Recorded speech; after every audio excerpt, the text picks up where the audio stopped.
Hello, welcome back to Khatri जॉइसेस। तो बेटा आज हम अपनी नेक्स्ट पोएम करने जा रहे हैं जो आपके प्लस टू के सिलेबस में है। Aunt Jennifer's tiger. Okay, aunt Jennifer tiger is a poem written by, किसने लिखी है बेटा? Adrienne Rich. ठीक है ना, ये भी एक यूएसए की बहुत बड़ी राइटर हैं, पोइटेस हैं, एड्रीन रिच। तो ये एड्रीन रिच क्या करती हैं? She is telling us about her aunt. उनकी आंट का नाम था जेनिफर। तो उन्होंने जो देखा अपनी लाइफ में कि उनके हस्बैंड उनके साथ कैसा बिहेव करते थे, तो सी इज टेलिंग अबाउट दैट। और ये नहीं है कि सिर्फ वो अपनी आंटी के बारे में बता रही है। ये जो पोम है आंट जेनिफर्स टाइगर, ये क्या है बेटा? It represents the condition, the plight, जो दुर्दशा है। PLIGST, प्लाइट का मतलब होता है बेटा दुर्दशा, जो बुरी हालत है, बैड कंडीशन है of all the married women. जितनी भी जो शादीशुदा औरतें हैं उनकी लाइफ में, ठीक है ना, आफ्टर मैरिज क्या चेंज आते हैं, how they have to lead a life, ठीक है ना, कितनी मिजरेबल लाइफ हो जाती है उनकी अकॉर्डिंग टू हर। तो she has told all this in the poem. वो क्या बताता है कि जो आंट जेनिफर है ना, वो एक सिंबल है किस चीज का? जो एक विक्टिम है of male dominance society, patriarchal society है। तो जो मेल डोमिनेंस सोसाइटी है उसका वो क्या है? She has become a victim, कि भी पुरुष प्रधान समाज है, ठीक है ना, तो औरतों को इतनी वैल्यू नहीं दी जाती, इंपॉर्टेंस नहीं दी जाती। और शादी के बाद जो उनकी डिजायर्स हैं, जो इनकी इच्छाएं हैं, ठीक है ना, वो वो दब कर रह जाती है, ठीक है ना। वो अपने आप को क्या नहीं है, अपने आप पूरी तरह से अपने आप को सेटिस्फाई नहीं कर पाती है, अपनी हॉबीज से जो उनकी विश थी वो नहीं उनको फुलफिल कर पाती है। तो वो बताया गया है आंट जेनिफर्स टाइगर। अच्छा, इसके पोइट का नाम कैसे याद करोगे? जो हमारी आंट है ना, वो कैसी है? वो रिच है, अमीर है। तो ऐसे याद कर लो, aunt is rich, Adrienne Rich. Okay, now let's come, we will start the poem line by line, word to word. Aunt Jennifer's tiger prance across a screen. ठीक है, जो हमारी आंट है वो क्या कर रही है बेटा? उसने एक पैनल लिया हुआ है, ठीक है ना, वो एम्ब्रॉयडिंग कर रही है, कढ़ाई कर रही है।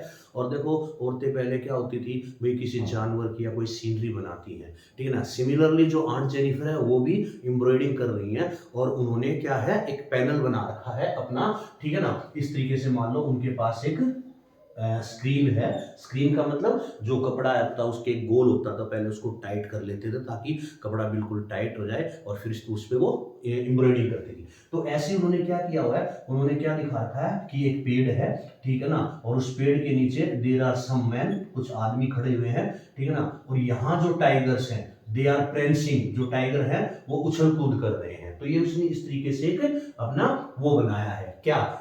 Aunt Jennifer's tigers, aunt Jennifer के जो टाइगर्स हैं, prance, the first word is prance. वो क्या कर रहे हैं बेटा?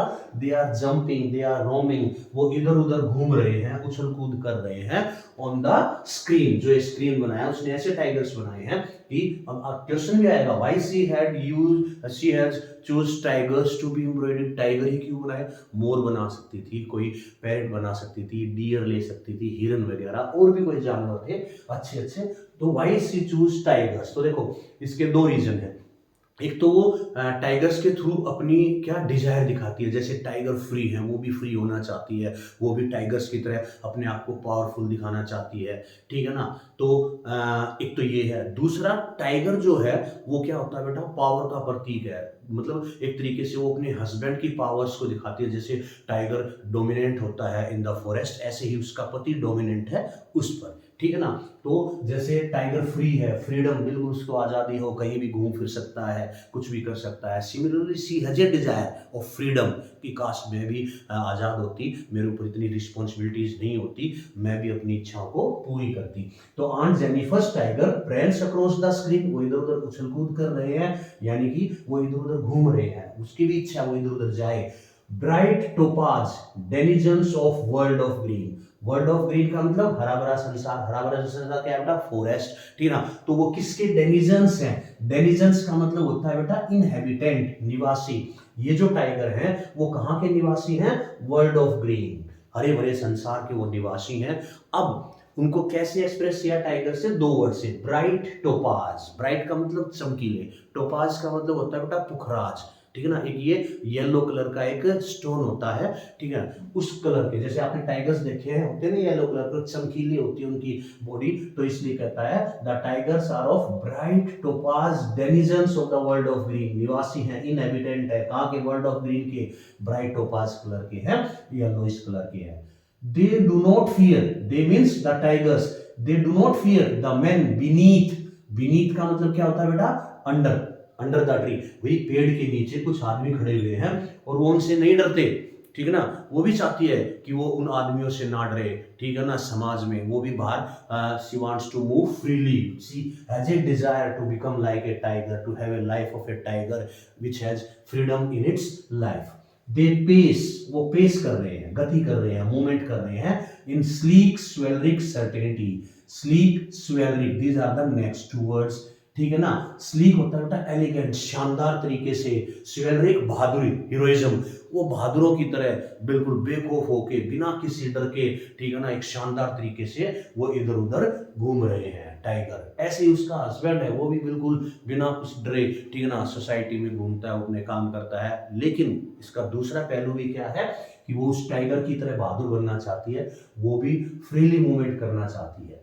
तो इस फर्स्ट पैराग्राफ से हमें क्या पता चला, that the poet has told us about, किसके बारे में, टाइगर्स के बारे में, कि वो the bright topaz denizens of the world of green, वो fearless हैं, ठीक है ना, they have no fear of the men who are standing under the tree, जो उसमें बनाया है पैनल पे। okay, now come to the next stanza।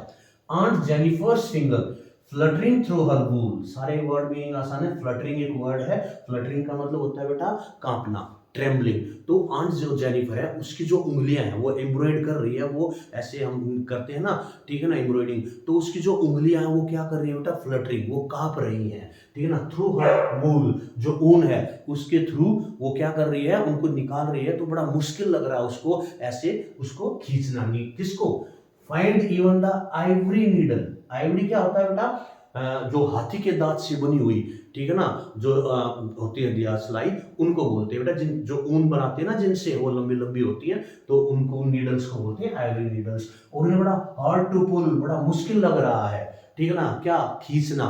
वो एम्ब्रॉयडिंग कर रही है लेकिन वो इतनी कमजोर हो चुकी है, उनके उसके हाथ इतने, इट्स शोज द वीकनेस, ठीक है ना, आंट कमजोर हो चुकी है। कैसे कमजोर हो चुकी है, by the dominance of her husband, she has the responsibility of the house, घर का काम करके, अपने पति के टॉर्चर्स ट्रॉमा सहन करके वो इतनी कमजोर हो चुकी है, she is not able to pull the needle, the massive weight of uncle's wedding band. क्यों, क्योंकि जो मैसिव, ये इंपॉर्टेंट, बहुत इंपॉर्टेंट लाइन है बेटा, ये पेपर में पूछी जाती है हमेशा, the massive weight of uncle's wedding band, explain this line. तो जो अंकल के साथ उसकी वेडिंग हुई है, सी बिल्कुल सिंपल है, अंकल के साथ जो उसकी वेडिंग हुई है उसका मैसिव वेट आ गया है, उसका बोझ आ गया है। कैसा बोझ आ गया भाई, जिम्मेवारियों का, रिस्पॉन्सिबिलिटीज का, घर की देखभाल, बच्चों की देखभाल, सारा घर का काम करना, ठीक है ना। तो कहता है the massive weight of uncle's wedding band sits heavily upon aunt Jennifer's hand, aunt Jennifer के हाथों पर, ठीक है ना, क्या बोझ बैठा हुआ है। जैसे उसके नाम की जो उसने चूड़ियां पहनी है, उसने जो रिंग अंगूठी पहनी है, तो वो अंगूठी किस चीज का प्रतीक है बेटा, रिस्पॉन्सिबिलिटीज का, ठीक है ना। तो वही कहता है कि आंट जेनिफर का जो लाइफ है, ठीक है ना, वो कैसी है, बड़ी ही मिजरेबल है। The massive weight of uncle's wedding band sits heavily upon aunt Jennifer's hand, उसके हाथों में जिम्मेवारियां आ गई हैं, रिस्पॉन्सिबिलिटी आ गई हैं, और वो अपनी हॉबीज और अपने डिजायर्स को भूल गई है। Now come to the third stanza. Okay, when aunt is dead, फिर जो पोएटेस है वो कल्पना करती है कि जब आंट मर जाएगी, अभी मरी नहीं है लेकिन वो कहता है जब वो मर जाएगी, हर टेरिफाइड हैंड्स, उसके जो टेरिफाइड हैंड है, ठीक है ना, उनके डरे हुए हाथ है। कहने का मतलब यहाँ हाथ ही डरे नहीं हुए हैं, ठीक है। यहाँ पर क्या है, टेरिफाइड हेड किसको दिखाता है बेटा, ट्रांसफर्ड एपिथेट, ठीक है। तो वो क्या है, यानी कि जो आंट है, व्हेन आंट इज डेड, जब वो मर जाएगी, her terrified hands will lie still ringed with ordeals. अब ये रिंग्ड वर्ड है ना बेटा, ठीक है ना, इसके कई मीनिंग है। जो उसके हाथों, जो उसके उंगलियों में अंगूठी है, ठीक है ना, और रिंग का मतलब जो उसकी जिम्मेवारियां हैं, जैसे कोर्ट का रिंग होता है, सर्कल है, ठीक है ना, जिसमें वो रह रही है, ठीक है ना। तो still ringed with ordeals, ordeals का मतलब जो स्ट्रगल, जो डिफिकल्टीज, जो problems she is facing, she was mastered by, who has mastered her, ठीक है ना, हर हस्बैंड हैज मास्टर्ड, ठीक है ना, she was mastered by her husband, जैसे मालिक होता ना ये करो वो करो, तो ऐसे ही किसने उससे काम करा है, उसके हस्बैंड ने, ठीक है ना, तो she was mastered by her husband and the ordeals, जो यातनाएं हैं, जो स्ट्रगल है, जो प्रॉब्लम्स है, जो डिफिकल्टीज है, शी हैज फेस्ड, ठीक है ना, वो उसके मरने के बाद भी उसके साथ रहेंगी। The tigers in the panel, और पैनल में जो टाइगर्स हमने बनाए हैं, ठीक है ना, the tigers in the panel that she made will go on prancing, PRAN, ठीक है ना, they will go on prancing proud and afraid, वो बिना किसी डर के, ठीक है ना, बेखौफ होके बड़े गर्व के साथ वो प्रेंस करते रहेंगे, वो मर जाएगी, ठीक है ना, but the tiger she had made, जो उसकी डिजायर्स उसने टाइगर्स के थ्रू दिखाई है, वो हमेशा क्या है, they keep on prancing, they keep on moving, they keep on jumping. तो this was the summary of aunt Jennifer's tiger, बिल्कुल आसान है बेटा। What is the theme, what is the message that the poet wants to convey, he wants to tell us about the male dominant society, okay, और the women. Aunt Jennifer के through, aunt Jennifer is a symbol of the victim of the married women, ठीक ना, जो शादीशुदा औरतें, उनको क्या problem face करनी पड़ती हैं, कैसे वो मेल डोमिनेंस की वजह से अपने आप को एक्सपोज नहीं कर पाती, अपनी स्किल्स को, ठीक है ना, अपनी हॉबीज को वो एक्सपोज नहीं कर पाती, वो इसमें दिखाया गया है, ठीक है। तो बेटा aunt Jennifer's tiger, now we will discuss about the poetic device, इसमें कौन कौन से पोएटिक डिवाइस आए हैं, हम उनके बारे में बात करेंगे, and then we are going to discuss about the important questions. तो आप एक बार इनके जो मैंने ये सर्कल किए हैं, ठीक है ना, prance, denizens, beneath, sleek, chivalric, ivory, and one more was there, ordeals and ringed, these words, इनके वर्ड मीनिंग पूछे जा सकते हैं, रेस्ट आर वेरी सिंपल। तो take a screenshot of it, आप इसका स्क्रीनशॉट ले लीजिए, then we will discuss about the poetic devices. Okay, now welcome back. अब हम करेंगे बेटा poetic device. What are the poetic devices used in the poem, I have written here, सी, देखो सबसे पहले तो सबसे आसान होता है आपका एलिट्रेशन, जिसको हम ऑलिट्रेशन भी बोलते हैं, आपको पता है, यहाँ एफ और यहाँ भी F, when the consonants are repeated with the sound, तो उसको बोला जाता है बेटा एलिट्रेशन, एफ और एफ। आपको और भी कहीं मिल सकता है जहां पर the words are coming together with, ठीक है, जैसे हियर prancing proud, हियर ये भी तो बेटा prancing proud, यहाँ P और P आता है, तो दोबारा रिपीट हो रहा है, तो इट्स एलिट्रेशन, ठीक है, तो ये एलिट्रेशन है, ठीक है। दूसरा है हमारा मेटाफर, ब्राइट टोपाज डेनिजन्स, इसमें मेटाफर का यूज किया गया है बेटा, ठीक है, ध्यान रखना, ब्राइट टोपाज डेनिज यानी कि ब्राइट लाइक, लाइक के बिना यूज किया है, तो ये मेटाफर हो गया। दूसरा ये एक हाइपरबोले, ठीक है ना, जिसको हम हाइपरबोले बोलते हैं, हाइपरबोले यानी कि हाइपर होके हम बोल देते हैं, ठीक है ना, वो एक पोएटिक डिवाइस है, बाहुबली का छोटा भाई हाइपरबोली, ठीक है ना, तो यानी कि जैसे बाहुबली ताकतवर, ऐसे ही हाइपरबोली भी एक ऐसे शब्द जो किसको दिखाते हैं, किसी चीज को एग्जीग्रेट कर देते हैं, बढ़ा चढ़ा के बोल देते हैं, जैसे महाराजा रणजीत सिंह ने दुश्मनों को गाजर मूली की तरह उखाड़ दिया, क्या उखाड़ा जा सकता है गाजर मूली की तरह? नहीं।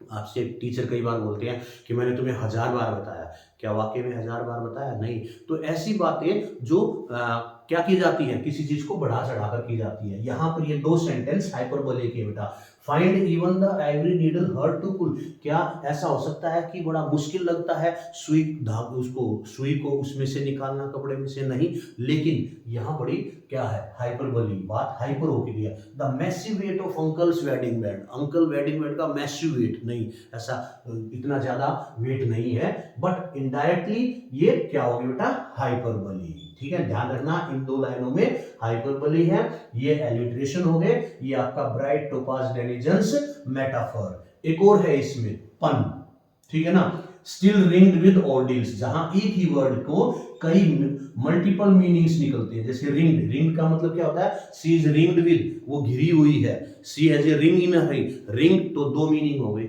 वैसे भी रिंग का जैसे हम कोट, ठीक है ना, जो मुक्केबाजी होती है, बॉक्सिंग होती है, उसको क्या बोलते हैं, रिंग में आना, ठीक है ना, तो उसका, और एक इयरिंग, यानी कि here the word has two meaning, she is ringed with यानी कि वो अब भी घिरी हुई है ऑर्डिल्स से, ठीक है ना, किसकी, और she had a ring in her hand, तो ये पन हो गया बेटा, ठीक है। और एक और है साइलेंट दैट इज जो हम क्या कहते हैं, which represents a part represents to a whole, किसी एक छोटी सी चीज के द्वारा किसी बड़ी चीज के बारे में बताया जाए, जैसे टेरिफाइड हैंड्स, हाथ, टेरिफाइड हैंड, वो सिर्फ हाथों की बात नहीं कर रहा, वो it is talking about aunt Jennifer. तो ये यहाँ पर सैनेडॉक, तो pun, alliteration, synecdoche, hyperbole, imagery and metaphor, these are the poetic device that has been used in Aunt Jennifer's Tiger। ठीक है, तो आप इसका भी एक स्क्रीनशॉट ले लीजिए। इसके बाद we are going to discuss the important question answers of the poem. Okay बेटा, take a screenshot of it.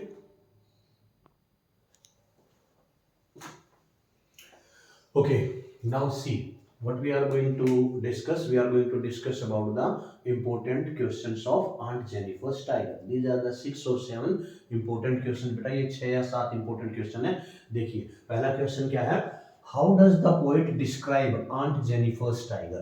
भी जो पोएट है उसने आंट जेनिफर के टाइगर को कैसे डिस्क्राइब किया है, वो पहले ही स्टेंजा की in the second line it has been described that aunt Jennifer's tigers are proud, sorry they are brave, ठीक है ना, और दे आर फियरलेस, है ना, और they are the denizens of the world of green, they are of bright topaz, ठीक है ना, वो चमकीले पीले कलर के हैं, वो डेनिजन्स हैं, इनहेबिटेंट है किसके, of the world of green, they have been shown as fearless because they are not afraid of the men beneath the tree, पेड़ों के नीचे जो आदमी खड़े हुए हैं उनसे वो नहीं डरते, दे आर फियरलेस। तो ऐसे you can write the answer of this question.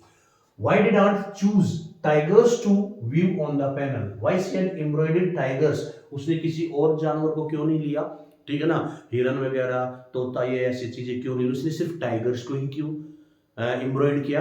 तो देखो इसके 2 रीजन मैंने बताए थे कि जो टाइगर्स है they are fearless like her husband, तो एक तो वो उसके हस्बैंड को भी रिप्रेजेंट करते हैं कि वो कितना मेल डोमिनेंट है, ठीक है ना, जैसे टाइगर्स डोमिनेंट है in the forest, similarly her husband is dominant to her. और दूसरा रीजन भी आप लिखोगे तो मेन है कि टाइगर्स क्या है, they are the you can say a symbol of freedom, आजाद होते हैं वो बिल्कुल, वो किसी से नहीं डरते। Similarly she also wants to have freedom in her life. तो आप ये दोनों रीजन दे सकते हो that why she choose tigers to view on her panel. Okay, now what ordeals, ordeals हमने किया था, what is the meaning of ordeal आपको ध्यान रखना है, मैंने word meaning में बताया था struggles, difficulties, what are the difficulties, the ordeals, the that do you think Aunt Jennifer is surrounded by, कि Aunt Jennifer किन ordeal से surrounded है, तो she is surrounded by the ordeals that the responsibilities of a uncle weddings house, ठीक है ना, uncle weddings band, और the responsibility of uncle's house, वो सारी उसकी ऑर्डिल है। She was mastered by, she was you can say tortured by uncle, तो these are the ordeals she was facing. She was not able to express her desire, she was not able to fulfil her hobbies after the marriage, तो these are the ordeals. What is suggested by massive weight of uncle's wedding band? मैंने कहा था ये important question है, massive weight of uncle's wedding band, जो उनसे शादी हुई है, ठीक है ना, तो उनका बोझ उन पर आ गया, बोझ का मतलब रिस्पॉन्सिबिलिटीज, ठीक है ना, तो उनकी जो जिम्मेवारियां हैं वो बढ़ गई हैं, ऐसा लगता है कि उनके हाथों पर क्या है, अंकल की शादी का बोझ है, ठीक है ना। Indirectly he is saying that she has to complete the responsibilities of the household, सारा घर का काम उन्हें संभालना पड़ता है, that's why.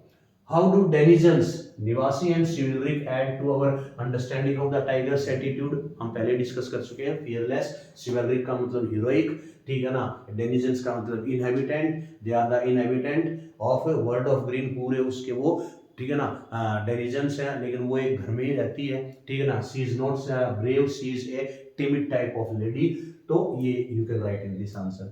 What will happen to Aunt Hind? What will happen if aunt is dead? और ये क्वेश्चन ऐसे भी आ सकता था, what will happen to aunt's tiger, ठीक है ना, ये 2 तरीके से पूछा जा सकता है बेटा, भाई जो आंट है जब वो मर जाएगी तो उसका क्या होगा, या उनके टाइगर्स का क्या होगा, उनके टाइगर का कुछ नहीं होना, they will keep prancing because they are fearless, they will keep enjoying, ठीक है ना, और आंट का क्या होगा, that after her death her hands will lie terrified, she will have the same you can say feeling, ठीक है ना, that she was being mastered by her husband, ठीक है ना, she would not get any relaxation, ठीक है ना, उनको कोई आराम नहीं मिलेगा, वो अब भी डरी हुई हैं, ठीक है ना। तो you will write that after her death she will still be ringed with the ordeals, ठीक है ना, that she was mastered by her husband, वो सारा आप इसमें लिखोगे।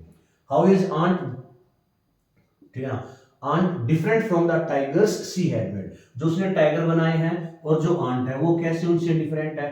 टाइगर्स की तो आप क्वालिटी लिख दोगे, they are brave, they are fearless, ठीक है ना, they move freely in the society, they move freely in the forest, ठीक है ना। एंड आंट वो उसके अपोजिट है बिल्कुल, सी इज टिमिड, वो डरी हुई है, कायर है, डरपोक है, she is not able to express her feelings, ठीक है ना। तो this is the difference between aunt and the tigers she has made. So take a screenshot of these important questions, and now see, we have discussed the summary on Jennifer's tiger, we have discussed the word meanings, we have discussed the poetic device, we have discussed the question answers. तो आपको ध्यान रखना है बेटा, what is the theme, क्या है, वही है मेल डोमिनेंस का दिखाया गया है, ठीक है ना, over the married woman. It is telling about the problems, the situations faced by a married woman in the society that is male dominant.